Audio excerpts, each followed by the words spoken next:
Estás escuchando Milenio 3, por Ayuka Nanika. Buenas noches, amigos. Una de las impresiones más fuertes a nivel de imagen que yo me he llevado en la vida tuvo lugar hace ahora unos 13 años en un paraje boscoso de Cataluña. Andaba yo buscando las pistas de una pareja de individuos que en su locura, en su delirio, en su propio misterio, habían puesto fin a sus días arrojándose a la vía de un tren, convencidos de que iban a viajar a otro mundo. Sobre sus pechos, con ausencia de cabeza, aparecía una nota que decía: los extraterrestres nos llaman. Era un caso añejo, antiguo. Hacía mucho tiempo que había transcurrido y, sin embargo, en aquel bosque bajo, que por momentos se iba opacando, y al tiempo, además, que el manto de la oscuridad iba llegando, se me iba haciendo más próximo, como si de alguna forma no hubiese transcurrido tanto. Es lo que se llama sugestión. ¿Alguna vez os habéis perdido en el bosque? ¿Os habéis desorientado en un bosque?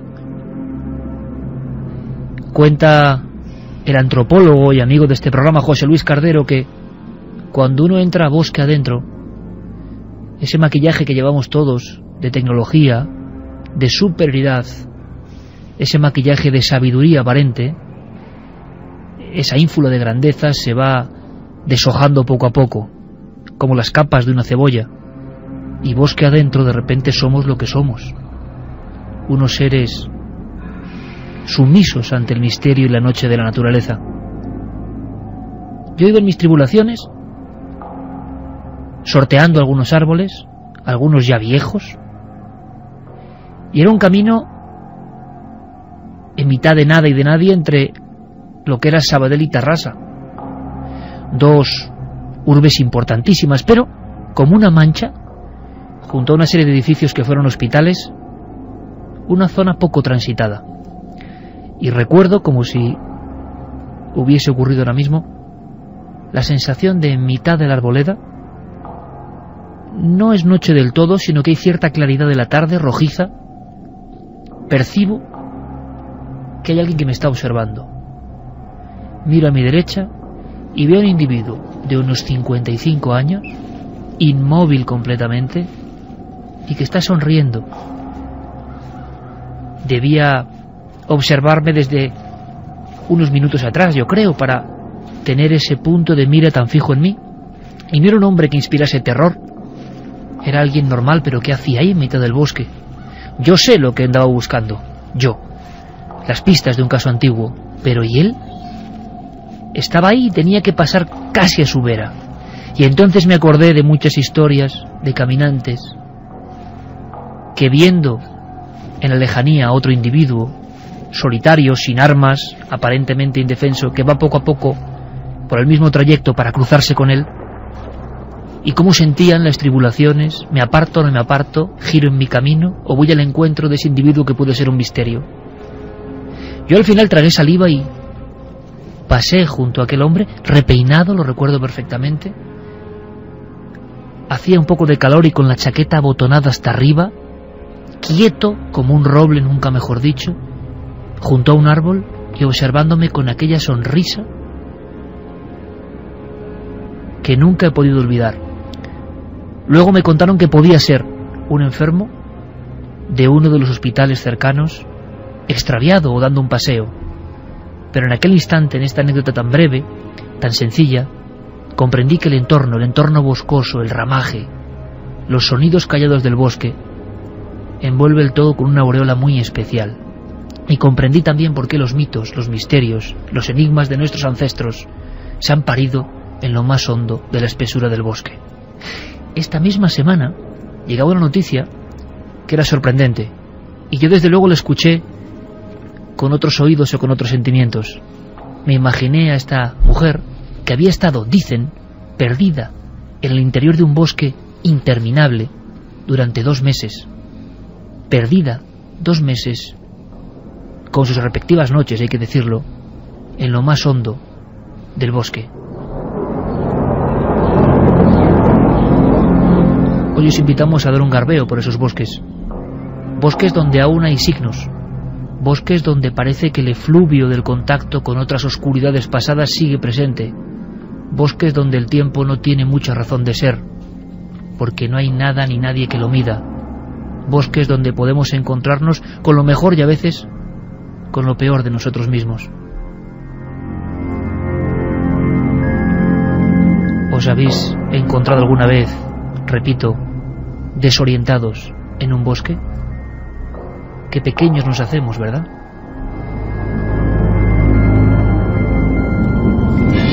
Carmen, buenas noches. Buenas madrugadas, Iker. Esa era la noticia que sirve de percha de actualidad de este programa y de este dossier y de este paseo por el otro lado de la radio y del misterio. Una mujer, ¿es posible? ¿No es un error? ¿No es un fraude? ¿Cómo puede estar alguien 2 meses perdido en un bosque? Pues sí que ha estado junto a su marido, Rita Chetrien, 56 años. Iba en la furgoneta junto a su esposo. Tienen una especie de accidente en uno de los caminos, ya dentro del bosque. No funcionan los teléfonos móviles. El hombre coge el GPS que llevaba en la furgoneta donde viajaban porque iban hacia Las Vegas y dice que tiene que esperarle allí, que es mejor que ella se quede dentro de la furgoneta y que él volverá con ayuda. El hombre no ha vuelto a aparecer, Iker, y a las 7 semanas se encuentran a esta mujer casi muerta. Había perdido 14 kilos, había estado comiendo solamente nieve. Los primeros días, pues los pequeños snacks que tenían en la furgoneta guardados fueron su alimento, y luego ya, como no tenía absolutamente nada, empezó a ingerir nieve. Cuando la encontraron estaba casi en estado semi-inconsciente, casi muerta. Inmediatamente unos cazadores la encuentran y la trasladan al hospital. Y es entonces cuando empieza a relatar la historia. Hoy por hoy, semanas después, el marido todavía no ha aparecido. En nuestro propio país siguen desapareciendo personas en los bosques. Esto sí que nos sorprende. ¿Sabéis que algunas de las películas más célebres que nos reencontraron a todos con el miedo a lo profundo del bosque están basadas en hechos reales? ¿Tienen una raíz absolutamente autentificada? ¿Que hay bosques inmensos en Estados Unidos o en lo que era la antigua Unión Soviética, donde apenas se ha hollado, donde sigue habiendo historias que permanecen como encapsuladas? Vamos a intentar echar una ojeada por esos bosques en mitad de la noche. Antes, vías de contacto abiertas. Queremos vuestros casos y vuestras apreciaciones e incluso, hay que decirlo, anotaciones sobre bosques de nuestro país. Hay muchos bosques con leyenda un tanto oscura, sí, en nuestra piel de toro. E incluso, como siempre, hay una cuestión lanzada al aire oscuro del bosque. Una encuesta, como siempre, en ikerjimenez.com. El debate de la semana en Milenio 3. ¿Pasarías una noche solo en un bosque? Está ahí la cosa, ¿eh? Hay gente muy valiente. 46,3% sí pasaría una noche solo en el bosque, frente al 53,7% que no la pasaría, yo creo que ni loco. Vamos a dar, Iker, si quieres, las vías de contacto para que nos digan los bosques que hay alrededor de sus ciudades, en sus localidades. La primera de ellas es a través de nuestra página web, cadenaser.com. Saben que pueden dejar sus mensajes y que vamos subiéndolo segundo a segundo. Facebook y Twitter, La Nave del Misterio, que están también esas líneas de contacto abiertas. Y como siempre tenemos milenio3 con número @cadenaser.com, que es nuestra forma donde nos pueden explicitar más, poner más información de esas leyendas que tanto se cuentan de padres a hijos y de abuelos en esas noches oscuras cerca, muchas veces, de bosques. Bosques animados, como en Galicia, bosques del lobo, bosques que laten todavía. Luis Álvarez, compañero, buenas noches. Buenas noches. Eres sin duda el reportero de nuestro equipo que más tiempo ha pasado, estoy seguro, en la soledad del bosque. Y yo no olvido unas imágenes, así a bote pronto, lo que trasladaban la fuerza de la imagen, pero que seguro que podemos también enviar a través de las ondas de radio. Pocas veces me ha estremecido tanto la sensación de estar contemplando, a pesar de que había sustancia vegetal, un bosque muerto. Pero parecía un bosque muerto no por un incendio, no por cuestiones humanas, o incluso por catástrofes ecológicas. Parecía un bosque muerto por el uso que se le había dado, un bosque como dañado por la oscuridad, por lo luminoso, por la invocación, un lugar que tú retrataste con la cámara y que no sé cómo vivías en ese instante, porque desde luego era de lo más tenebroso que yo he conocido. Pues hemos visitado muchos bosques con el programa, pero también sin el programa, ¿no? Me siento muy cercano al bosque, me encanta ir de acampada además con el perro, con Suiza, y es una experiencia que recomiendo a todo el mundo. Evidentemente a lo mejor la gente siente miedo, pero no es malo enfrentarse a ese miedo, meterse en la profundidad del bosque de noche, dormir en una tienda de campaña y adecuarse a esos ruidos que se escuchan y que nos enfrentan a la parte más ancestral, porque se activa lo más profundo de nuestra psique, todas las defensas saltan, ¿no? Y hablabas del bosque en concreto de Foyers, que es un pueblo que está a orillas del lago Ness, y que, bueno, fue un rodaje muy extraño, además. Fue hace unos 4 años, recuerdo, estábamos en Escocia para rodar el reportaje del monstruo del lago Ness, y resultó que coincidió que nos encontramos con la casa, recordaréis, de ese mago negro, Aleister Crowley, que había comprado ese músico tan importante y tan influyente en la historia de la música, el líder de Led Zeppelin, Jimmy Page, donde habían sucedido de todo. Había habido, bueno, pues se supone dentro de la casa todo tipo de ritos, etcétera. Entonces, llamados toda aquella generación de los años 70 por esta figura tan importante del rock, bueno, pues mucha gente se acercaba allí. Nos comentaban en el pueblo de Foyers que era insoportable. Recordaban en los 70 cómo había un aluvión de gente muy extraña, decían, y que se metían en las profundidades del bosque de pino caledonio, un bosque denso, un bosque maravilloso por otra parte, con una capa de musgo muy espesa, con una vegetación impresionante, porque allí está lloviendo muy a menudo, ¿no? Y yo recuerdo que nos perdimos en el bosque, de hecho, buscando una perspectiva de la casa sin hacer ningún tipo de acto ilegal, temiendo que las leyes serían muy restrictivas en Escocia si nos colábamos en la casa de antigua mansión del mago negro de Aleister Crowley. Dimos un rodeo por detrás con nuestro guía y nuestro guía nos perdió. Y yo recuerdo que ni con brújula éramos capaces de encontrar la casa, la parte de atrás, pero tampoco de encontrar la senda que nos había llevado hasta esa parte tan profunda de un bosque de pino caledonio súper denso, en la que había muchos peligros además.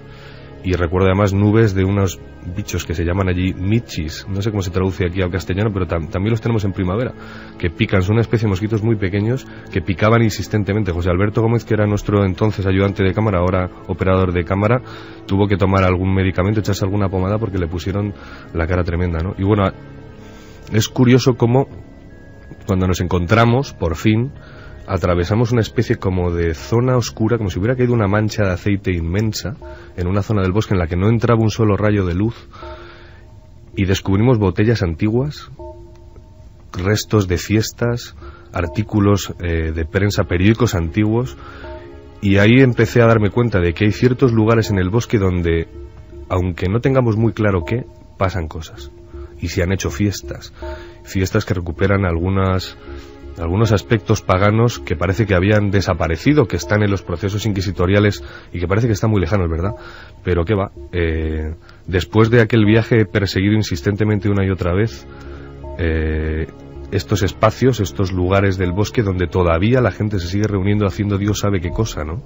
Y Luis, con un sí o un no, porque me interesa y andaremos en ello.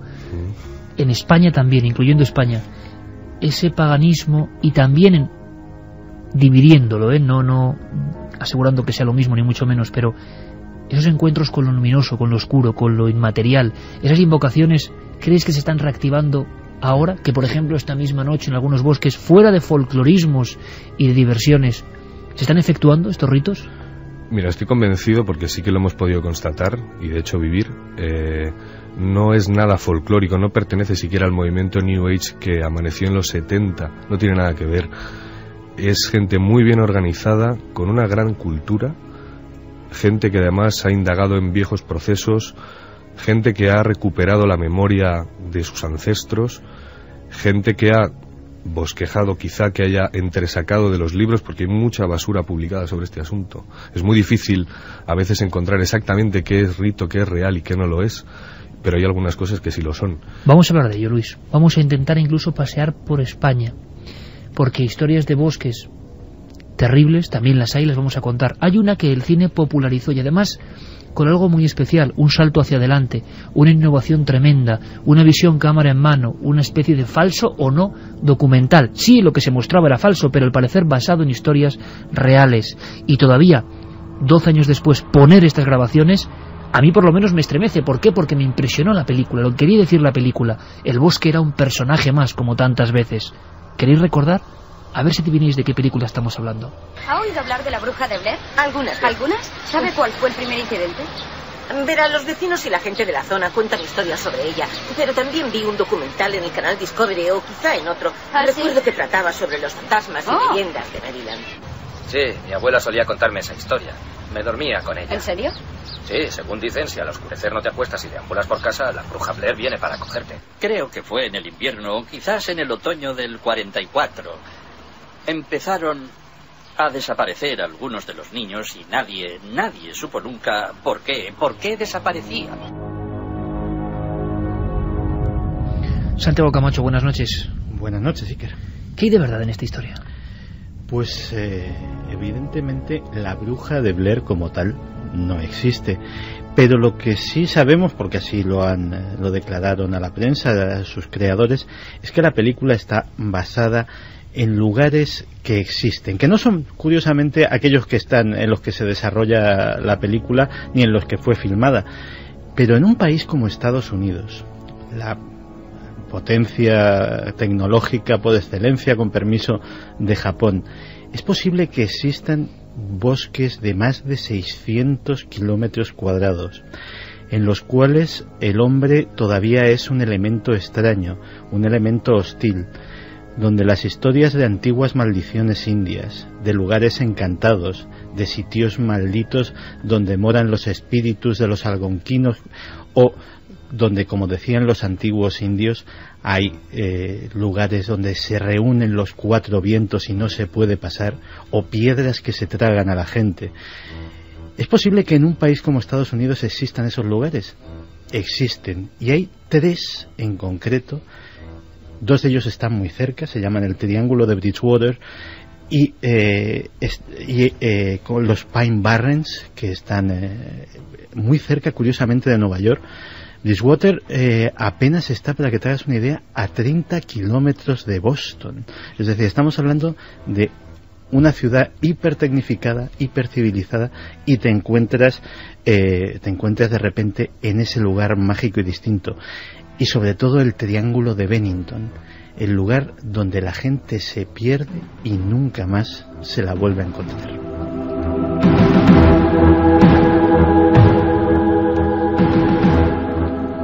Vamos a viajar esta misma noche también, en este programa especial, a los bosques nórdicos, bosques de Rusia y bosques de Suecia y Noruega, donde ocurrieron cosas atroces y se utilizó el bosque como escenario, como defensa, como cúpula protectora e incluso como deidad con vida, como decía Álvaro Cunqueiro o Valle Inclán de Galicia, ¿no? El bosque como un personaje que requiere a veces su cuota de participación, aunque sean titulares, para luego ahondar con una corresponsal que estuvo allí y lo vivió, porque es algo de lo más crudo que hemos contado.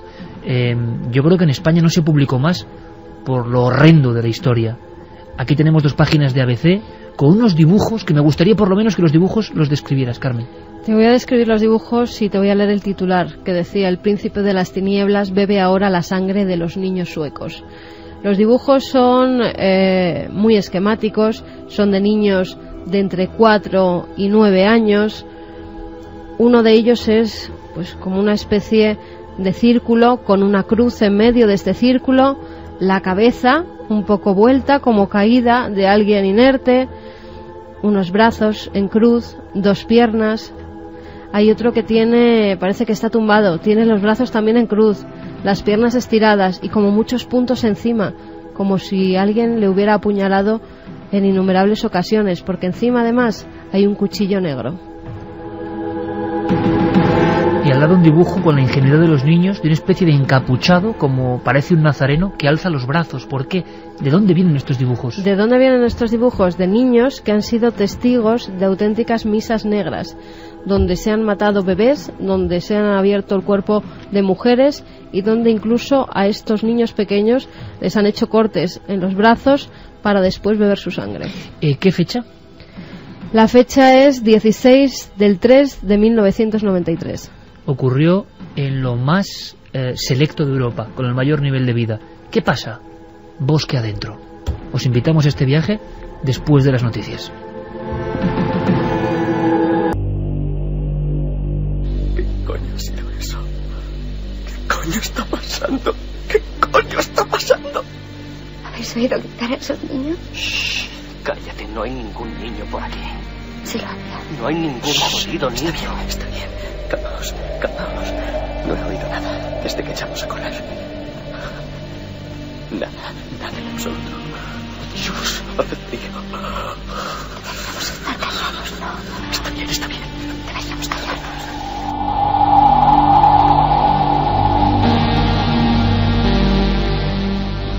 Cualquier sonido, y eso lo saben bien los naturalistas, los ecologistas, los investigadores de la fauna y de la flora, reverbera y se percibe de forma distinta en el bosque. Hay quien afirma desde lo más remoto de nuestra antigüedad común que el bosque y la naturaleza tienen sus códigos, sus lenguajes, que el hombre no sabe ya escuchar. Solo muy adentro y con mucho tiempo se puede percibir algo distinto, diferente.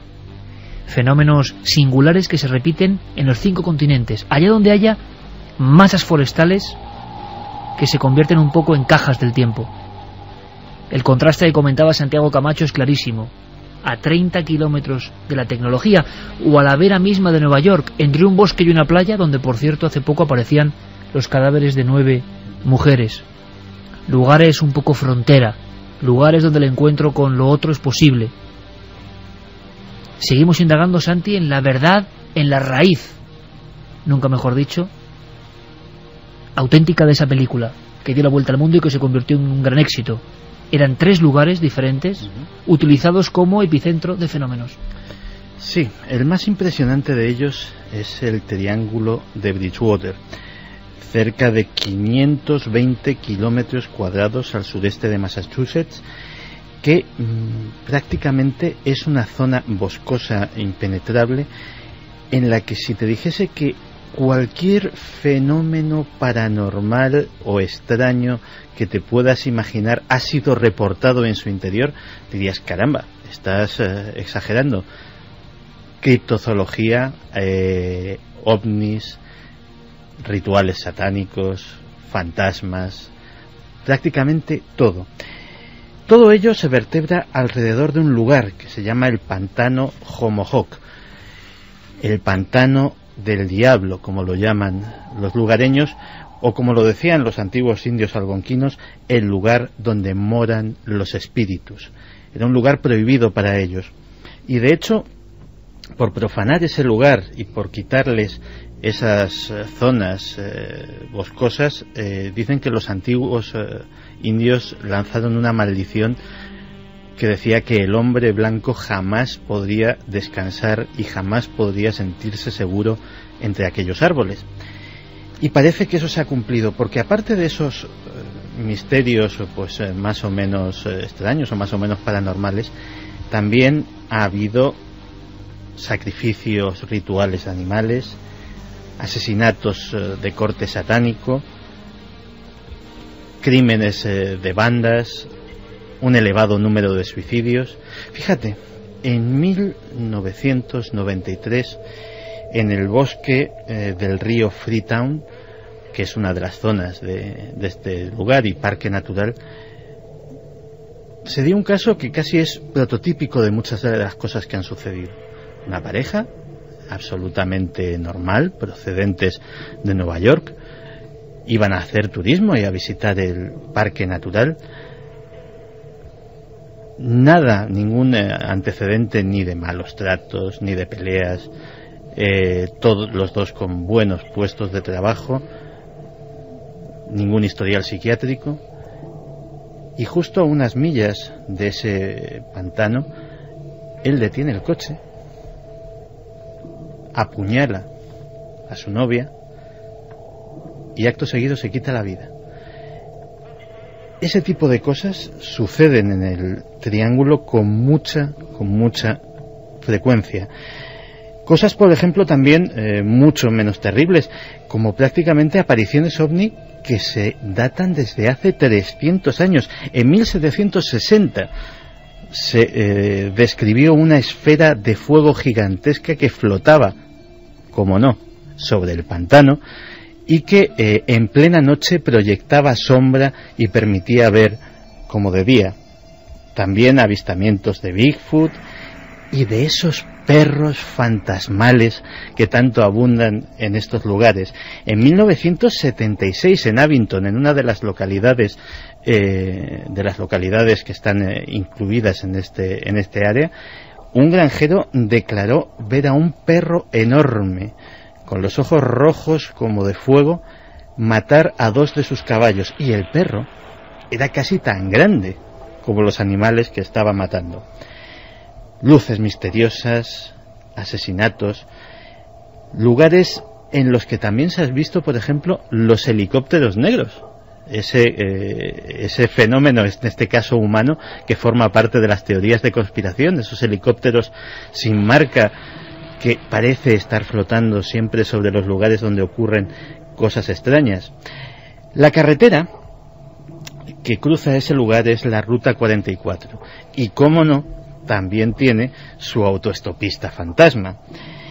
Además, podemos ver pues todo tipo de restos arqueológicos, incluso una roca en la cual, sin que nadie haya podido explicarlo, hay inscripciones fenicias, vikingas, portuguesas y inglesas. Parece, desde luego, una especie de parque temático del misterio. Pero ese es, siendo el lugar, digámoslo así, que más fenomenología extraña tiene, no es el lugar que más inspiró a los creadores de La Bruja de Blair. Muy cerca, en el estado vecino de Vermont, hay otro lugar que lo llaman el Triángulo de Bennington. Y el Triángulo de Bennington es una enigmática zona boscosa que se caracteriza porque entre 1945 y 1950 hubo una serie de desapariciones no aclaradas que tuvieron absolutamente en vilo a la zona y que siempre se daban en otoño, octubre, noviembre y diciembre. Todo empezó cuando en 1945 un hombre llamado Henry McDowell se escapó de la cárcel. Imaginémonos la típica escena de película en blanco y negro, los perros persiguiendo a un tipo pues con un traje a rayas de presidiario, y no pudo ser encontrado. Desapareció en lo más profundo del bosque. Bueno, que se escape un prófugo y desaparezca en el bosque tampoco es tan extraño, pero apenas 2 semanas después, un hombre llamado Midi Rivers, 75 años, el guía más avezado de la zona, llevaba de acampada a 4 cazadores. Es una zona en la que la caza es una de las industrias turísticas del lugar, y se adelantó apenas unos metros. Nada, lo que es doblar un recodo y salirse de la vista.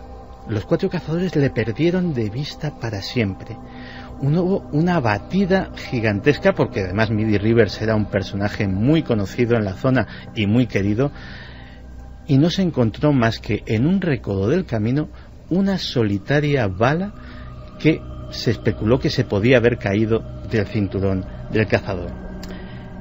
Así se quedó la cosa hasta que un año más tarde, en diciembre de 1946, una estudiante de 18 años de edad, Paula Weldon, se adentró en la zona para hacer senderismo. Fue lo último que se supo de ella. Jamás salió de los bosques y las pesquisas iniciadas por la policía no dieron ningún resultado. En 1949 fueron 3 los cazadores los miembros de una partida de caza que también se internaron en el bosque de Bennington y nunca más se volvió a saber de ellos.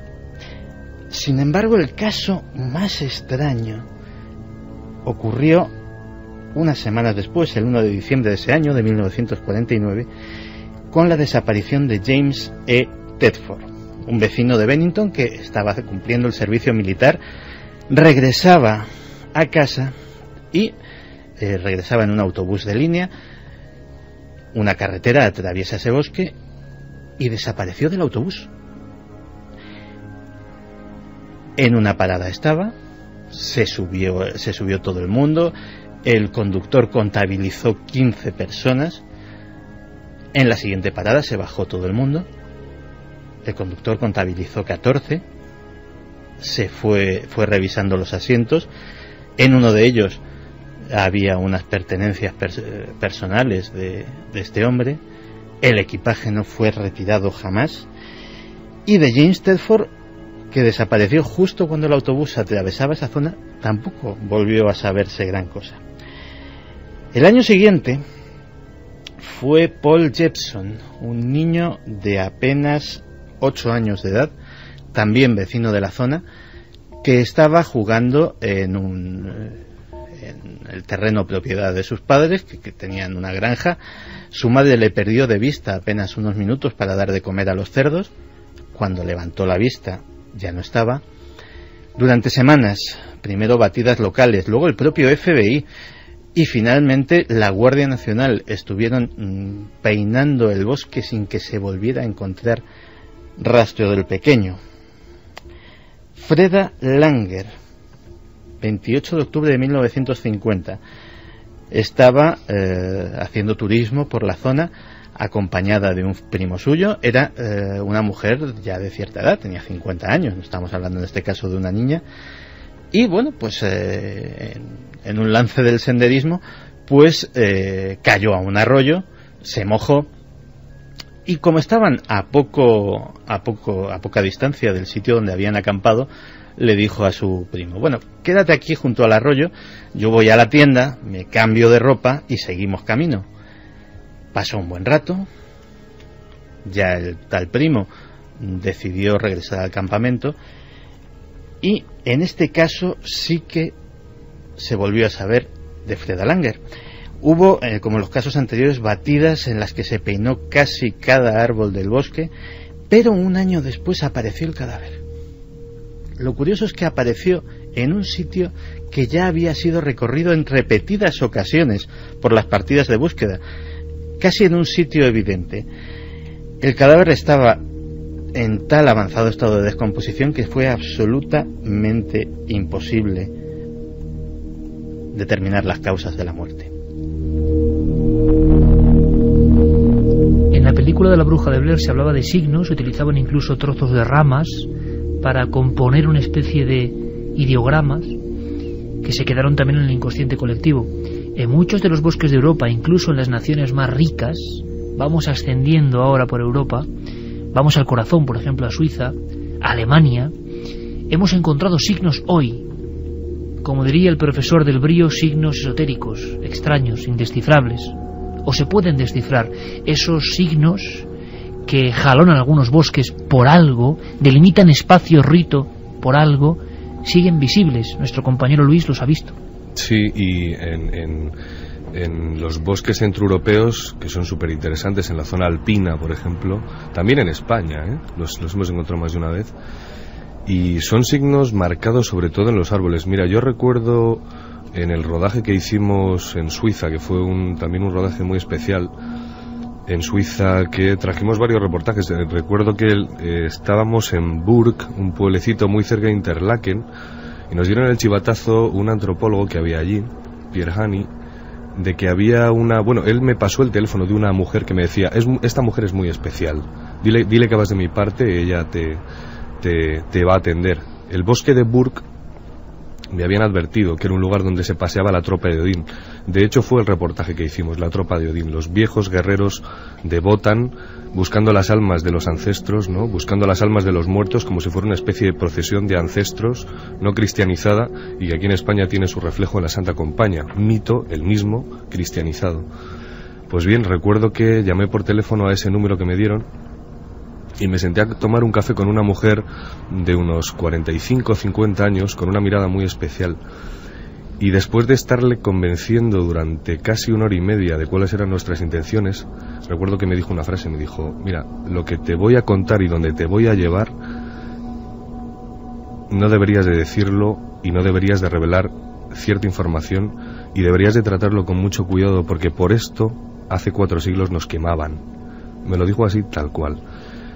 Bueno, entonces yo le dije, trataremos con todo el respeto, bueno, que nuestro programa tiene, ¿no?, sobre las personas y sobre la información, y así fue. Nos condujo al bosque de Burg. No podría volver al lugar donde nos llevó. Eso es una cosa curiosa, porque nos perdió en el bosque directamente. Entramos en un bosque de hayas. ¿Exprofeso? ¿Hizo un giro? ¿O no, es que es imposible? Es imposible. Que es una cosa que se repite, por lo que estoy viendo, Luis, en estos bosques, ¿no? Sí, es imposible. La orientación no se va completamente. El urbanita se pierde. Sí, es imposible no perderse. De hecho, muchas veces ellos, incluso yo creo que también, si se meten en hasta cierta espesura, es difícil reencontrar la senda. ¿Por qué? Porque es como en las cuevas. Tú miras hacia adelante, pero no miras hacia atrás. Pierdes toda referencia espacial. Pues bien, subimos una loma y empezamos a ver una especie como de piedras muy antiguas que estaban como escondidas entre el musgo, entre las hojas, en una especie de círculo que era, no sé si natural o que habían talado hacía mucho, mucho tiempo, pero que seguía así, en círculo, un círculo que formaban los árboles, lo que dirían un lucus, ¿no?, el lugar de reunión.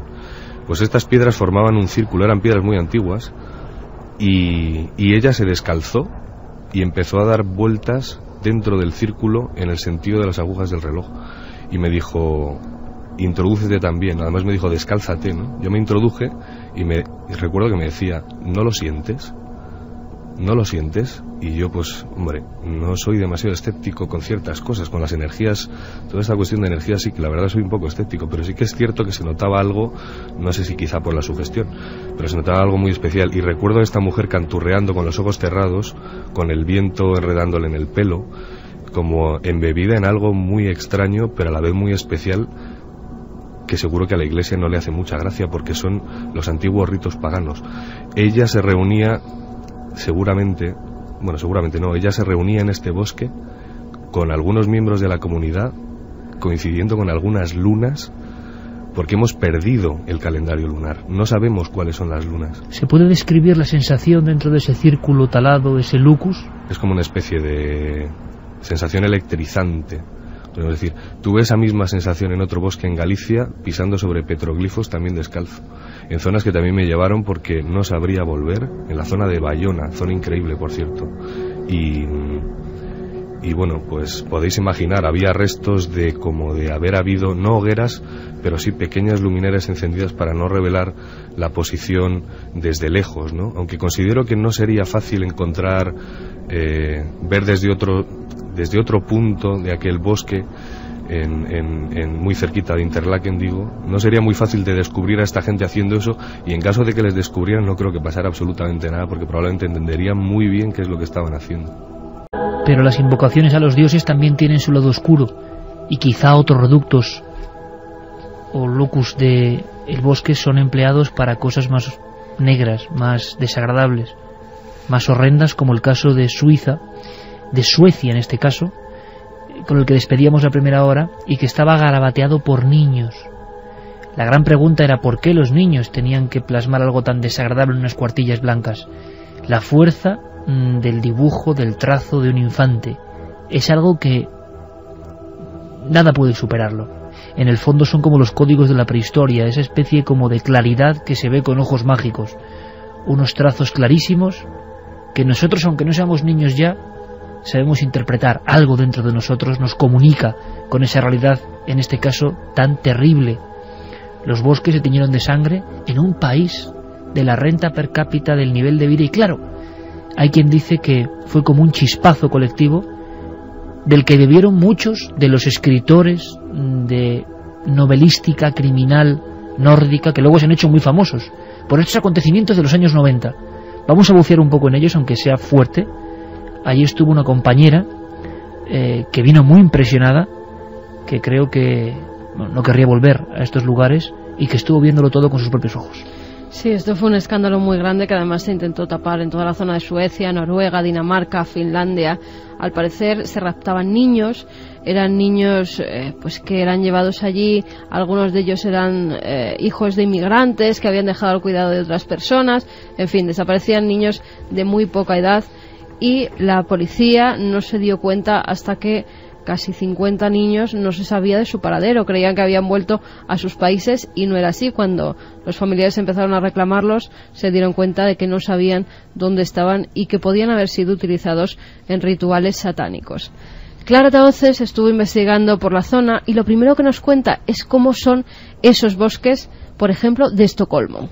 Bueno, pues son unos bosques impresionantes. Son bosques que están a las afueras de Estocolmo. Concretamente tienen un nombre, bueno, para nosotros un poco impronunciable, que es Söderntals.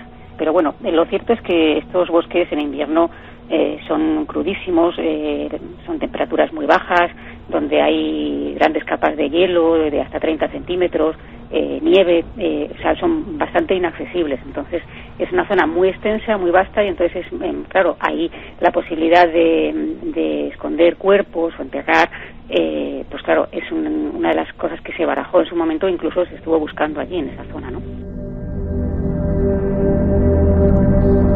Se estuvieron buscando los cuerpos de algunos de esos bebés y también de adultos, Iker, porque al parecer, según las declaraciones de los niños, que luego te contaré cómo logran sobrevivir a esas misas rituales, pues también a los adultos pues hacían todo tipo de rituales sangrientos, de matanzas con ellos, que además son terribles, tal y como cuentan estos pequeños, que incluso son grabados en vídeo para que no haya manipulación ninguna por parte de los adultos que le están haciendo la entrevista. Clara, cuando llega a esta zona, se entera de estos casos y empieza a investigar.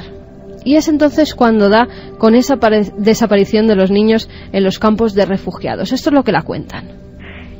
A principios de la década de los 90 empezaron a desaparecer niños de los campos de refugiados. En esa zona hay muchísimos refugiados, muchísimos inmigrantes. Hay como un 43% de la población de esa zona que son inmigrantes, o sea que es un nivel muy alto. Y bueno, pues empezaron a desaparecer niños, y hablamos de más de medio centenar de niños, de unas edades bastante cortas, de entre 4 y 15 años. Lo que pasa es que fueron desapareciendo de manera paulatina, y las autoridades no se dieron cuenta hasta que habían pasado prácticamente 2 años.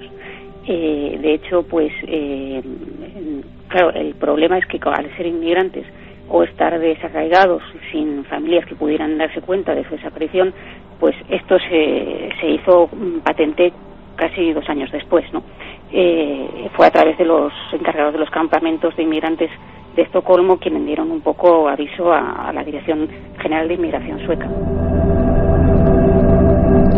Y la policía empieza a investigar y se da cuenta de que no son crímenes comunes, por lo menos por los pocos testimonios que la gente dice haber visto dentro de los bosques, donde asustados se escondían detrás de algunos árboles, de algunos matojos, y veían incluso algunos encapuchados que hacían extrañas ceremonias, que tenían altares, que parecía que daban una especie de drogas que adormilaban a los pequeños, y que luego pues a muchos de ellos los asesinaban y escondían sus restos en esos bosques espesos.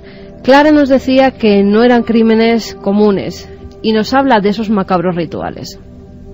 Sí, ya había habido varias desapariciones y crímenes un poco extraños que alertaron un poco a las autoridades, y se empezaron a barajar hipótesis de todo tipo.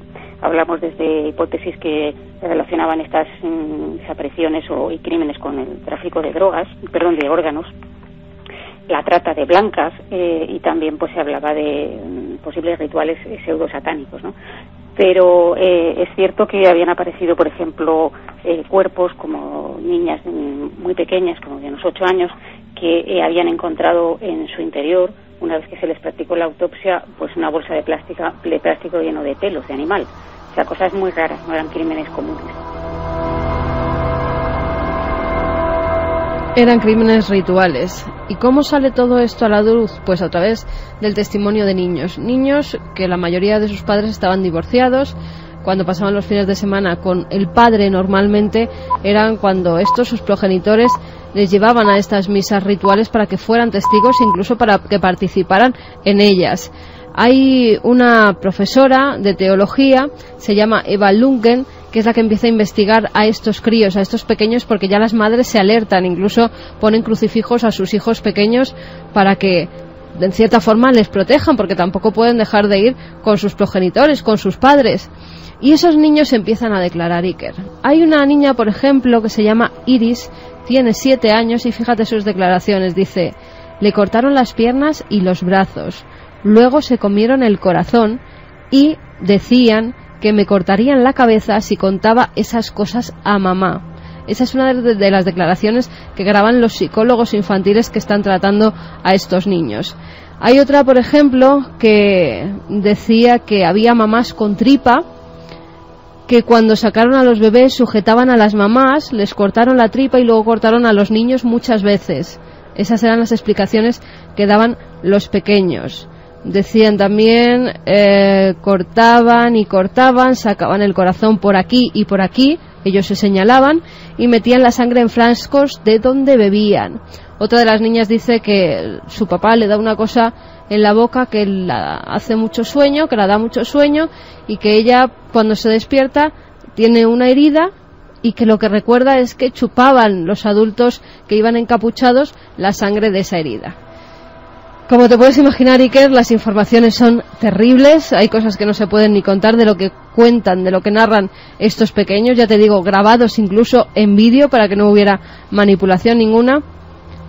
Y Clara nos cuenta cómo son esos niños suecos y las consecuencias que tuvieron. Estos niños que sí que fueron supervivientes y pudieron contar lo que habían vivido y hablaron por separado y no se conocían entre sí, contaban cosas muy parecidas, ¿no? Por ejemplo, ellos hacían dibujos y en los dibujos pues reflejaban a personas como encapuchadas o vestidas con túnicas y que tenían cuchillos en las manos. Había dibujos de mujeres embarazadas a las que se les había cortado el vientre y testimonios de niños que incluso decían haber presenciado asesinatos, pero todo era de una manera muy se divulgó, fue un escándalo a nivel de prensa, pero realmente esclarecerse como tal no se llegó a esclarecer. Luego había, por ejemplo, en Noruega una serie de iglesias que fueron quemadas. La más famosa es una iglesia que cuando estuve yo allí estaba siendo reconstruida, porque es como si hubieran quemado, por ejemplo, una iglesia de un valor arquitectónico y muy conocida allí, que es la iglesia negra de Fantov, que bueno, pese al nombre, que puede parecer un nombre así extraño para una iglesia, se debía que el color con el que estaba construida, la madera de la que estaba hecha, pues era negro, ¿no? 2:32, vagando por los bosques, en este caso de Suecia, de Noruega. ¿Me queréis decir que después de casi 20 años no se descubrió el origen de estos ritos? No, todo esto además se tapó. Incluso Clara en la entrevista nos decía que ella ha intentado seguir la historia, ha intentado seguir investigando y hay una capa, una losa encima de toda esta información que no deja sacar a la luz ninguno de estos rituales. Incluso la prensa sueca llegó a publicar que todo había sido una invención de estos niños. Recordemos, niños de entre 4, 8, 9 años que por separado fueron entrevistados, que no se conocían entre ellos, o sea, que no habían tenido ninguna manipulación de ningún tipo. Iker, si vemos los dibujos, cualquier psicólogo, psiquiatra infantil verá que no son dibujos para niños que tienen que estar pensando en perritos, en casitas, en parques y en jueguecitos con sus amigos, sino en hacer verdaderos rituales como están dibujando en estos folios.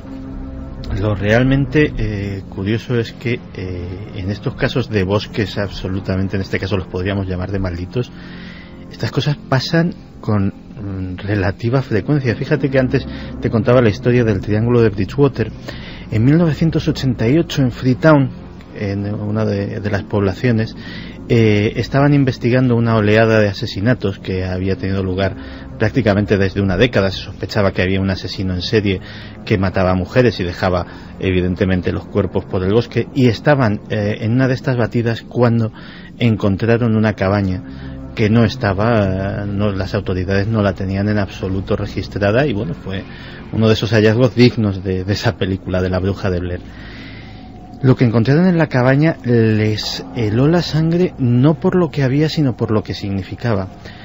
En la cabaña había pequeñas sillitas, grilletes, las sillas estaban dotadas de cinturones y correas para mantener a alguien atado y sujeto, y esas sillas eran demasiado pequeñas para ser utilizadas por adultos. Esos grilletes estaban a una altura del suelo y eran de un diámetro demasiado pequeño para ser utilizado por adultos, y aquella cabaña estaba repleta de manchas de sangre por todos sitios. Recuerdo que hace no mucho tiempo el director de cine Pedro Lea, en esta visión un poco sobrenatural que hoy estamos dando, porque está la visión evidentemente luminosa y del mito y de la fertilidad y de la vida, de la que hemos hablado en más de una ocasión, pero en esta visión más oscura, me contaba Pedro Lea, el director de cine, repito, que en el rodaje del Bosque del Lobo pasaron cosas bien curiosas, que todo el equipo, cuando estuvo en los lugares de los crímenes del famoso hombre lobo Manuel Blanco Roma Santa, sintió cosas diferentes, en especial el protagonista que hacía de Benito Freire, José Luis López Vázquez, que además hasta el último instante final de su vida recordaba perfectamente por algo ese papel y ese entorno. Me ha sorprendido esta noche, porque yo no conocía el dato, saber que Luis Álvarez, que también hizo un reportaje siguiendo una serie de mitos sobre el mito y sobre la verdad de Roma Santa, saber, digo, que en esos lugares concretos donde pasaron cosas con la luna llena, parece que recordaba algo, la esencia que no se iba, que había un bucle, o que por lo menos era un sitio que no se va de tu memoria, y eso que ha pasado ya mucho tiempo desde ese reportaje, Luis. Sí, es el reportaje que hicimos al principio de hace 2 temporadas. Justo al principio nos tendieron una trampa, hay que decirlo. Además, fíjate, no lo habíamos dicho nunca, no sé si lo habíamos dicho o no, pero hay que tener una trampa, nos tendieron una trampa y nosotros le dimos la vuelta, ¿eh? Seguro que aquel que nos tendió la trampa se divirtió mucho pensando que nos la había colado, pero no nos coló ni muchísimo. Aquella famosa publicación sobre que se habían descubierto esqueletos... Sí, era un bombazo.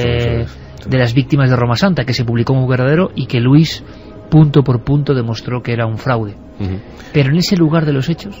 Pues fíjate, porque seguimos no toda la senda de muerte de Roma Santa, porque es muy amplia, pero estuvimos en el Biduiral de Montederramo. En la lengua galega, Biduiral significa abedul, o abedular, bosque de abedules, ¿no? Es un entorno, bueno, maravilloso. El abedul es un gran árbol. Habría que hablar también de los árboles mágicos. El abedul es uno de ellos, igual que el roble, igual que el castaño, igual que el tejo. Es una zona preciosa, una zona protegida, y recuerdo que iba con el alcalde de Montederramo, que era un hombre muy afable, y se prestó desde su despacho de la alcaldía a llevarnos en su propio todoterreno hasta el paraje donde él consideraba que habían ocurrido estos crímenes, ¿no? Yo le decía, pero vamos a ver, estábamos buscando una fosa común, estábamos buscando el lugar donde habían enterrado al cuerpo de una madre y un niño que habían sido asesinados y que habían aparecido 200 años después. Entonces, como no teníamos las coordenadas exactas donde los supuestos investigadores, luego fraude, habían encontrado los restos, yo le decía, bueno, vamos a ver, donde aquella madre, Benita, y su hija y su hijo fueron asesinados, es aquí, es en el Biduiral de Montederramo. ¿Hay alguna calvera que hayas visto en el monte, en el bosque, donde hayan podido remover terreno? Estuvimos pateándolo y recuerdo que encontramos la vieja senda. Él no le daba ninguna importancia, íbamos con las rodadas, por las rodadas del nuevo camino. La vieja senda por la que fue en su día y transitó el carro de madera del buhonero de la muerte, Roma Santa. Tal cual, y además sabíamos que era el antiguo camino, porque cada vez que te encuentras con una de esas antiguas viejas rutas, cuando no había carreteras, cuando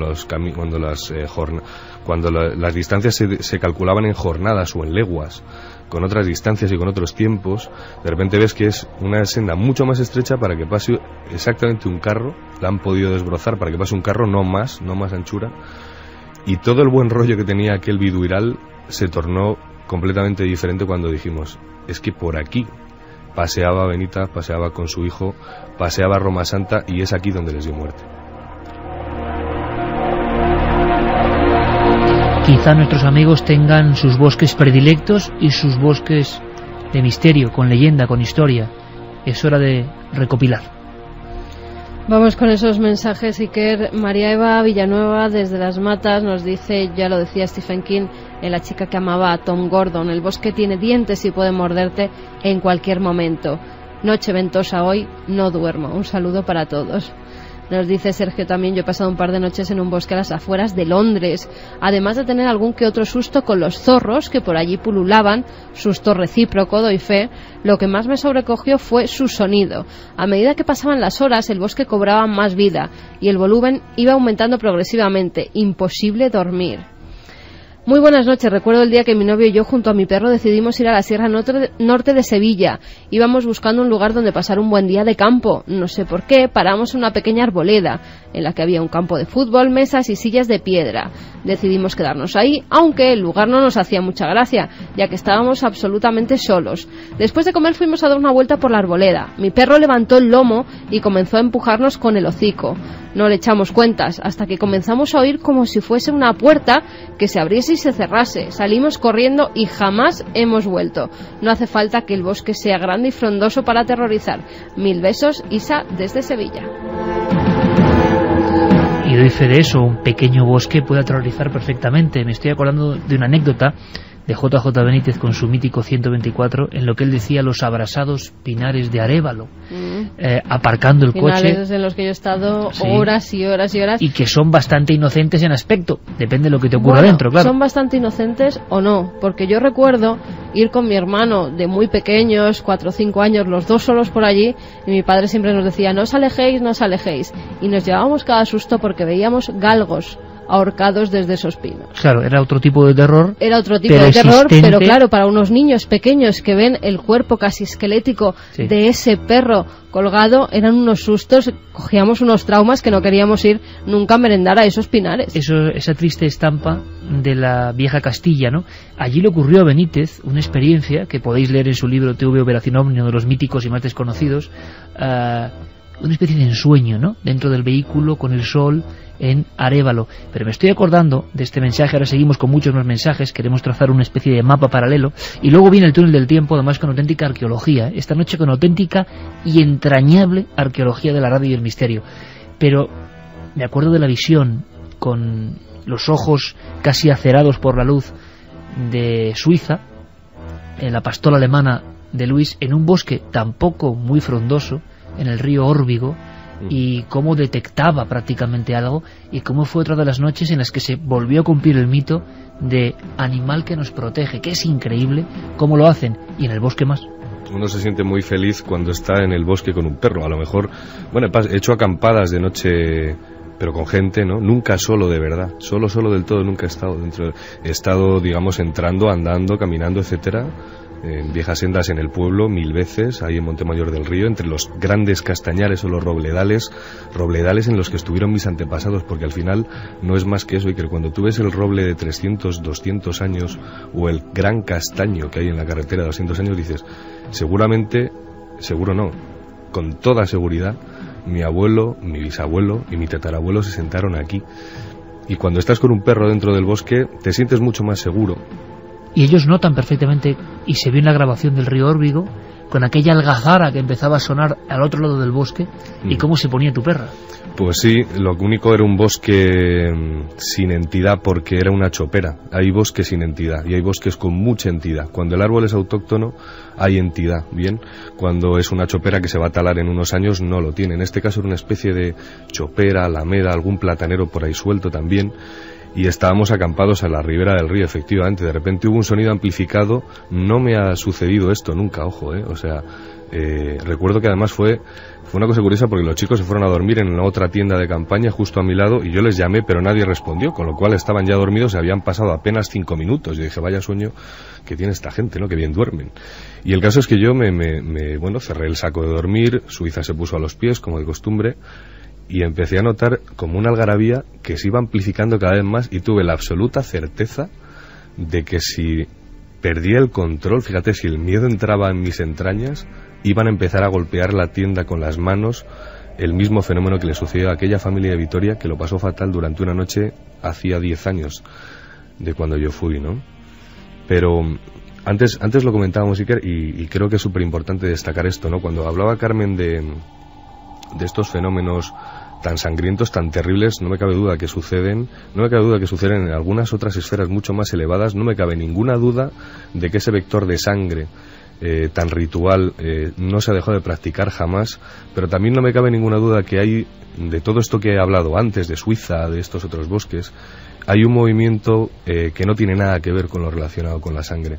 Más bien todo lo contrario, es un intento de trascendencia del ser humano por encontrarse consigo mismo, y es algo muy bello, algo que quizá no encuentre en una iglesia, algo que quizá no consiguió la Iglesia poner de rodillas en países donde la Contrarreforma golpeó con muchísima fuerza y donde también la Inquisición golpeó con mucha fuerza, ¿no? Es la doble cara de los espacios naturales, el bosque, y nuestros amigos siguen dándonos datos. Félix te pide que le repitas el libro de JJ Benítez donde cuenta esa anécdota. Pues un mítico y casi inencontrable. Televisión Española, Operación OVNI.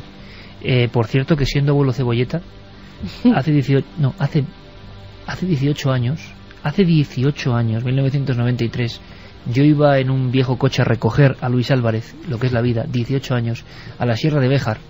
Ahí estábamos los dos y lo primero que me contó este reportero, imaginaos amigos, que joven, un niño reportero, señaló un bosque que estaba detrás de un castillo, un bosque inmenso, y lo primero que le escuché aquella tarde de primavera de sol del año 93, los dos allí mirando la espesura y mirando un poco al horizonte, que desde luego no imaginábamos vivirlo juntos años después, tanto tiempo después.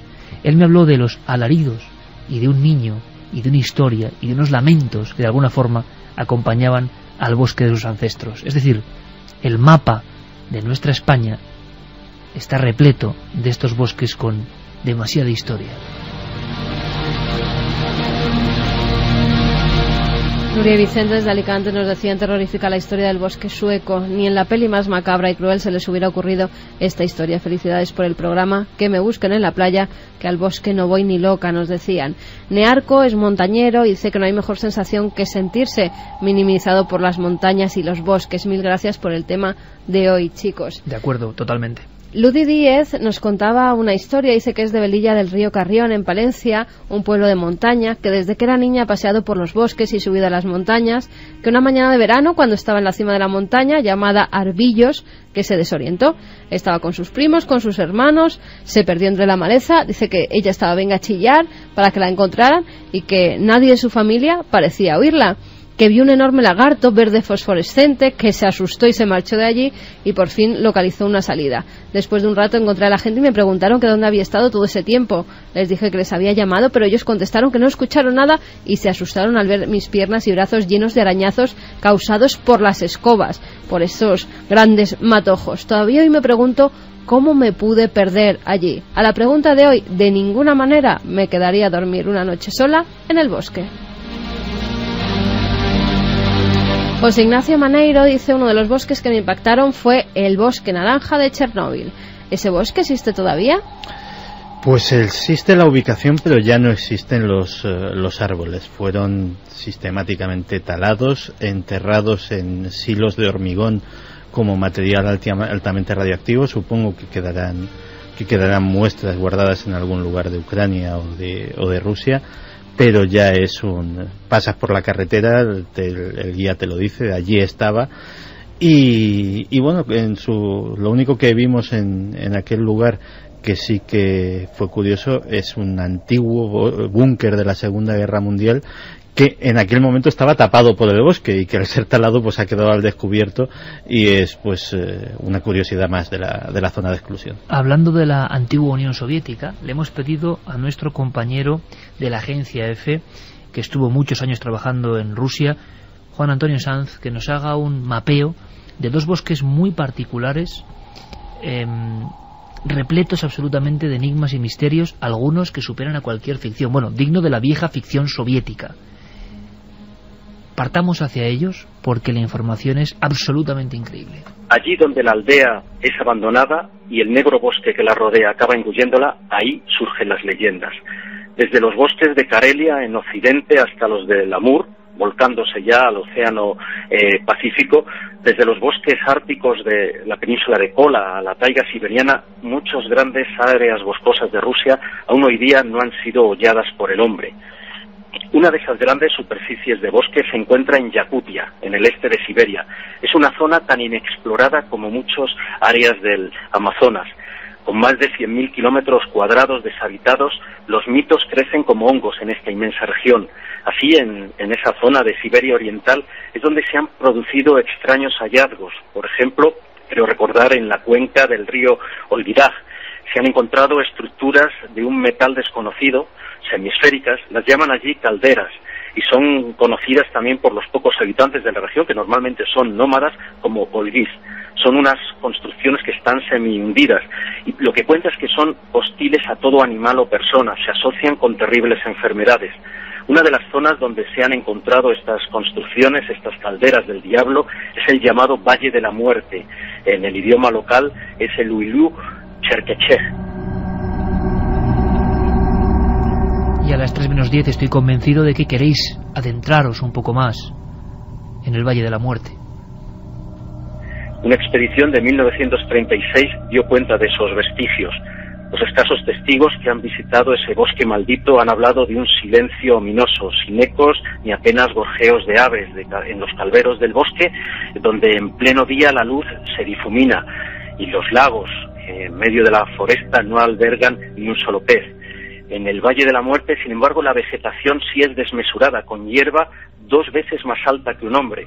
Las nubes de mosquito que hay en el lugar hacen más difícil todavía el intento de exploración.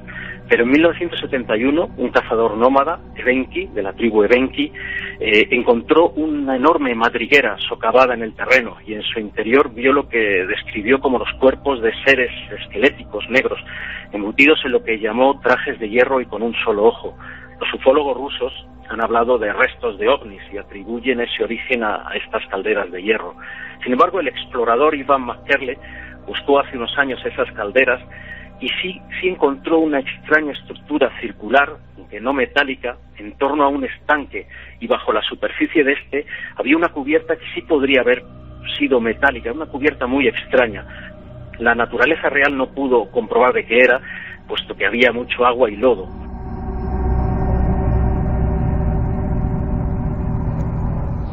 Bosques particulares, bosques diferentes, bosques con una especie de hálito propio. En la mismísima Alemania encontraste también, Luis, otros códigos, otras oscuridades, otros recuerdos, que también hay que decirlo, te estremecieron. Y esto sí que daba mal rollo de verdad. Estábamos en Obersalzberg, que es el segundo cuartel general del Tercer Reich, y es donde estaban, digamos, la zona residencial de Hitler y todos sus grandes allegados, sus generales, su gente de confianza, la gente que conformó la gran pesadilla que llevó al mundo al desastre durante la Segunda Guerra Mundial, y ellos pasaban allí sus vacaciones. Si el primero era en Berlín, Obersalzberg, cerca de Múnich, era el segundo lugar más importante, y es uno de los sitios donde de hecho se decidió la solución final, no el definitivo, pero sí donde se gestó la idea de acabar con la vida de tantos millones de judíos, ¿no? Y hablábamos, ¿no? Iba además con Eric Fratini, estábamos haciendo un viaje de presentación de su propia novela, del oro de Mefisto, y recuerdo que me llevó a los cimientos del Berghof, la casa donde se había edificado Hitler, una mansión inmensa. Los americanos, cuando liberan Berlín, inmediatamente se trasladan en sus aviones, en sus bombarderos, hacia la frontera con Austria y Alemania, que es donde está en esta parte alpina, e identifican perfectamente esa casa, ese Berghof, y lo bombardean. Fíjate, no consiguieron bombardearlo bien y quedaron muchas partes todavía en pie. Cuando ocupan los aliados toda esta zona, sondean los túneles, encuentran todos esos búnkers, esas redes kilométricas de túneles aún todavía por explorar, por cierto. Se dan cuenta de que la gente, una y otra vez, va al sitio, a esas ruinas del Berghof, en mitad de un gran bosque también de pinos en los Alpes, en un paisaje absolutamente muy especial, estremecedor, un sitio maravilloso, y deciden dinamitarlo para que no se transforme en el templo, ¿no?, del movimiento que trataban de aplastar, el movimiento de la esvástica, ¿no? Bueno, pues resulta que todavía unas cuantas décadas después, de repente estábamos dando vueltas. Ya digo, yo estoy muy obsesionado con buscar esos lugares de reunión en el bosque. Y fíjate, fue curioso. Veo en las cortezas de los árboles que hay clavos y una especie como de símbolos, runas, iconos, ¿no?, grabados en las cortezas de los árboles, pero muy antiguas, por esa llaga que generan en los árboles cuando alguien o bien graba un corazón con una flecha y 2 nombres de 2 enamorados. Una pátina del tiempo sobre ellas.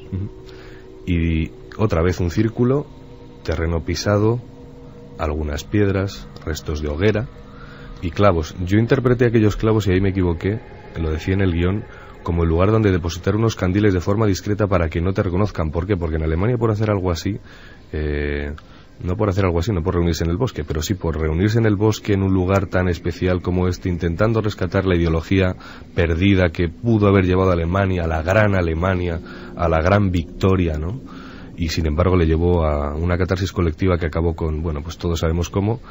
Pues resulta que nos equivocamos, porque Cardero dijo, no, los clavos no son para colgar candiles, a pesar de que estaban distribuidos en círculo.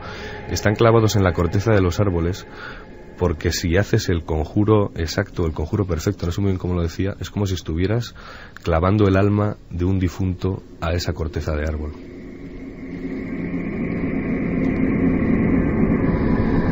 Vamos a hacer una cosa. Vamos a recorrer, aunque sea brevemente, España. Y lo hacemos con zonas que guardan todavía bosques madre y leyenda y misterio. ¿Qué mejor presentación para los bosques que lo haga casi un cronista, antropólogo, etnógrafo galaico, ¿no? Pues sí. Pemón Bouzas. Él es quien nos puede hablar de ese misterio de los bosques galegos. En general, porque es como la puerta. Se sigue considerando llave del otro mundo. Parafraseando al periodista y escritor Venceslao Fernández Flórez, hay que decir que el bosque gallego es un bosque animado, un ente antropomorfo en el que los árboles y los arbustos cobran vida mucho más allá de la propia de los vegetales, adquieren sentimientos y reflexiones propias de los humanos. Así es en la obra del escritor gallego y así es en la tradición gallega, en la que más allá de la animación de los árboles, el bosque acogía y acoge en su seno a seres extraordinarios, misteriosos y también temidos. El bosque gallego esconde las puertas entre los dos mundos, el de los vivos y el de los muertos, y por tanto esconde también a los guardianes de esas puertas y a los que son capaces de transitar entre uno y otro mundo con total naturalidad. En el País Vasco, junto a alguno de los grandes montes, en zonas boscosas, nos encontramos con restos de túneles y de brujería. En las faldas de Gorbea, en estos bosques, tenemos lugares de interés, sobre todo a nivel ya de brujería, porque hay bastantes cuevas. Tenemos, por ejemplo, la cueva de Mairulegorreta, que es una cueva muy importante con 12 kilómetros de galerías subterráneas, donde se encontraron los primeros restos humanos en el Gorbea. Entonces, en estas oquedades subterráneas, pues bueno, hay tradición de que las brujas se ocultaban, de que en los prados de ciertos colindantes a ciertos bosques de esta zona pues se celebraban sus aquelarres, y al final, pues lo que comentaba un poco al principio, ¿no? Lo que es la naturaleza y la leyenda pues se mezclan haciendo un paraje bastante inquietante. Leyendas inquietantes, casi como una serrana, pero del norte. Las tenemos, por ejemplo, en Cantabria, en bosques muy pequeños, donde se contaba la historia de una mujer muy especial. Si esto lo contaba Enrique Chazarra desde el corazón del País Vasco, esto nos lo cuenta nuestro compañero Diego Marañón. Esta historia se remonta, o el primer dato que tenemos de ella aparece en 1875, cuando Joaquín Fusté nos habla en una de sus obras de una bestia, de una mujer osa que evita en la medida de lo posible al ser humano, que tampoco ataca si no se la molesta, y que él describe como un ser cubierto de pelo, de cabellos largos y morenos, de manos ásperas, y que se cubre con una especie de jubón o de piel de cordero. Más tarde, en 1924, Adriano García Lomas hace una especie de investigación de campo, se va hasta allí, hasta Vejes, y los lugareños es cuando le cuentan o le confirman la existencia de este ser, que al parecer se alimenta de castañas, de leche, de maíz crudo, que en alguna época del año, se alimenta de alguno de los cabritos, ¿no? o corderos que paren sus reses en ese rebaño. Y la tercera mención, y quizá la más importante y desmitificadora, de alguna manera, es la que nos da José Antonio Odriozola, que era un ingeniero de minas, que en 1966, intrigado por esta historia, localiza a una supuesta testigo de nombre Crescencia González, nacida en Tresviso, y que es quien le cuenta que la osa de Ándara era en realidad una pastora. Además proporciona un nombre, Joaquina López, natural de Vejes, nacida en 1818, y según esta testigo se trataba de una mujer muy velluda, al parecer afectada de la enfermedad de hirsutismo. Y entonces la testigo asegura a José Antonio Odriozola que esta mujer llegó a tener toda la cara cubierta de pelo y que avergonzada se retiró a vivir en estos bosques de Vejes. Pues de leyendas y de misterios inquietantes de bosques españoles seguimos hablando a la vuelta.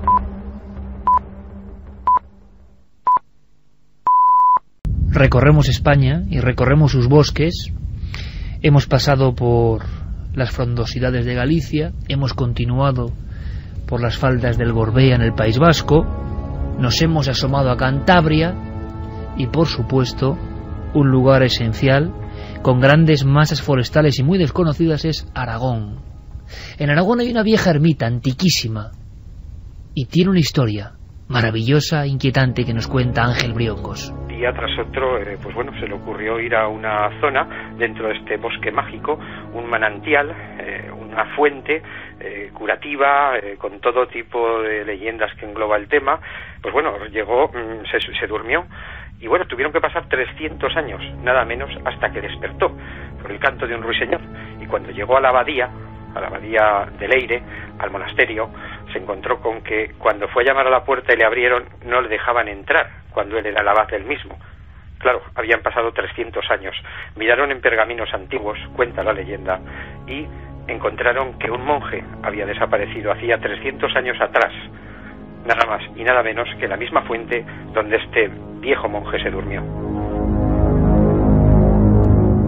El sueño de un monje junto a una ermita del siglo IX, cerca del pantano de Yesa, y el mítico viaje en el tiempo, una historia que se cuenta en esa zona, maravillosa también, con románico impresionante.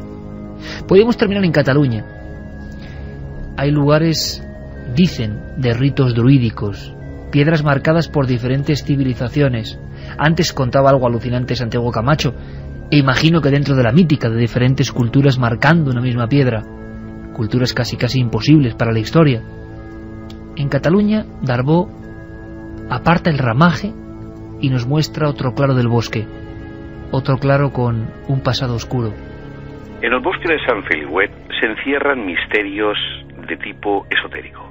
Es un bosque que es anterior a nuestra civilización, en donde efectuaban cultos los druidas catalanes.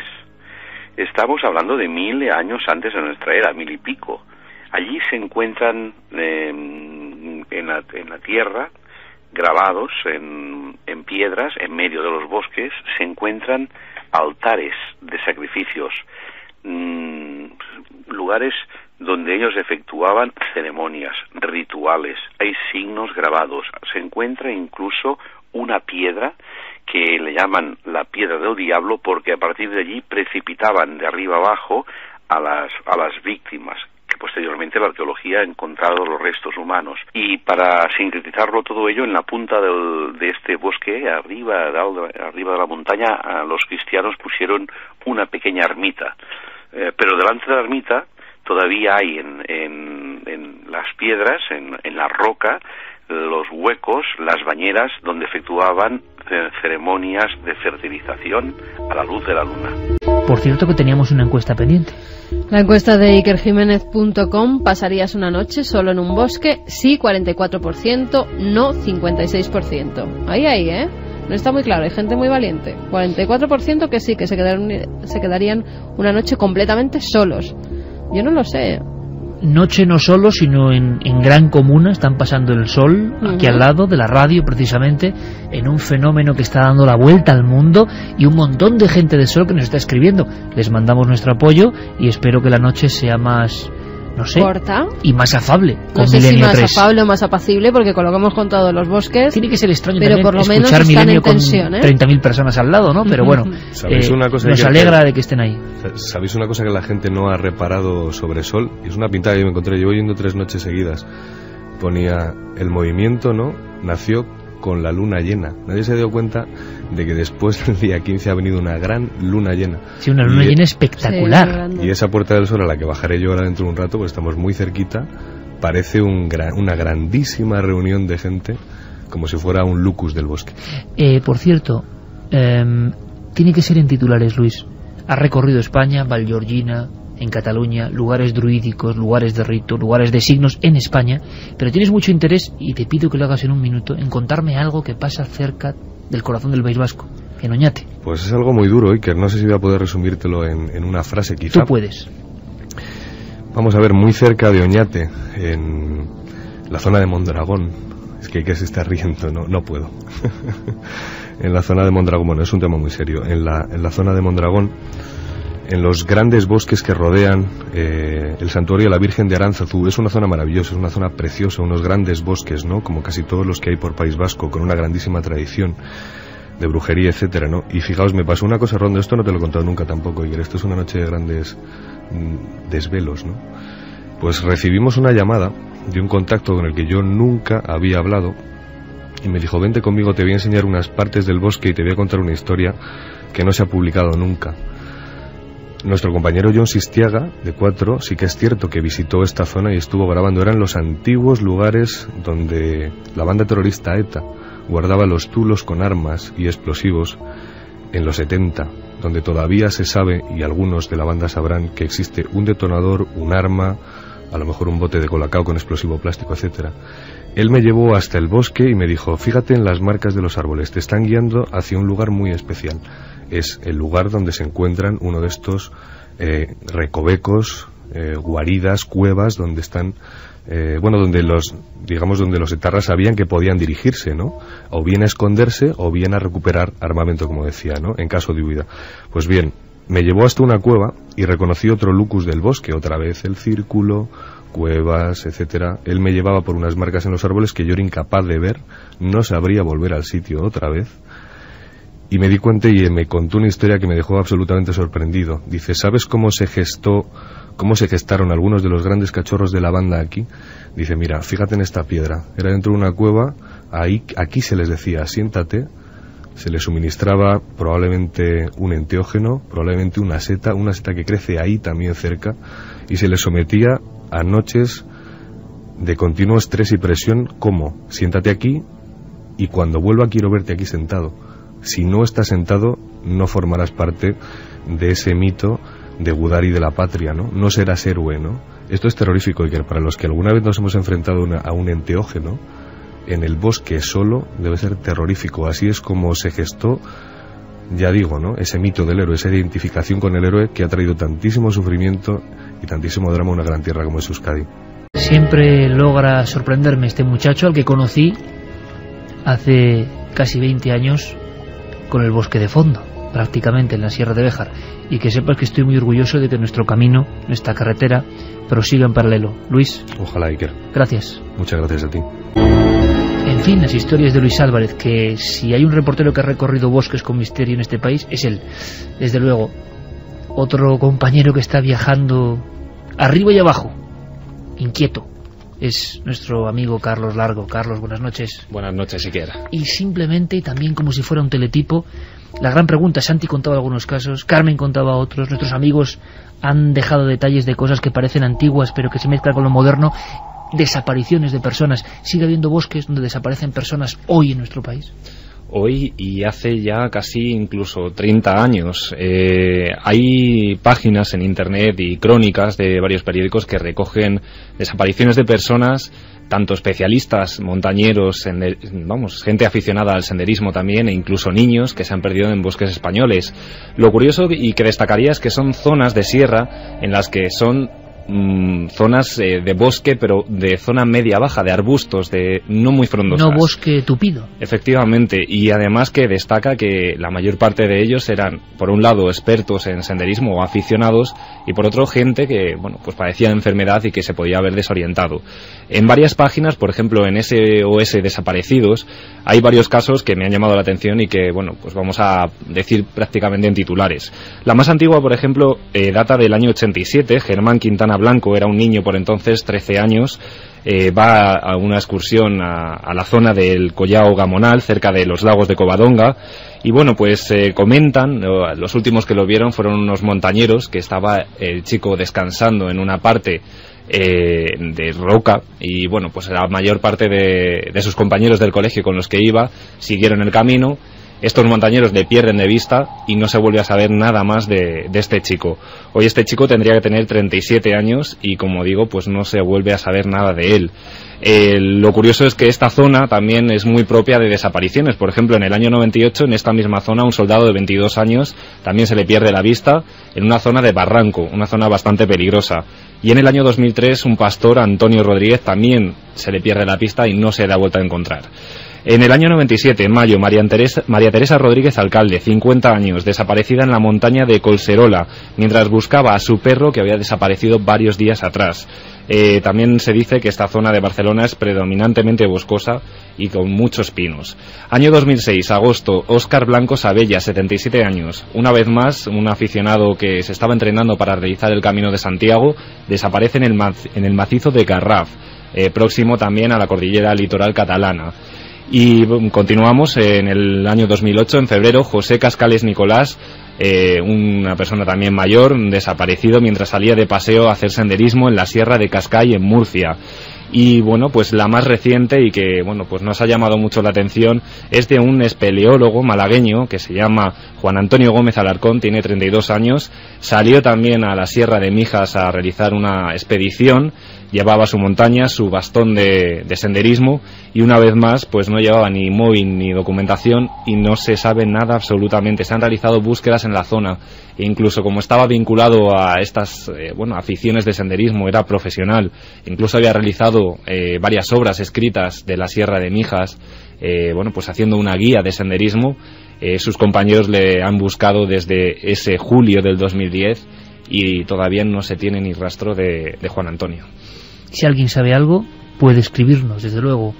Nunca podemos perder la esperanza con los desaparecidos. Es un tema que, lejos de las desapariciones clásicas, por desgracia, tiene más nombres, más historias, más dramas. Nosotros ahora cambiamos el tercio y viajamos en la historia.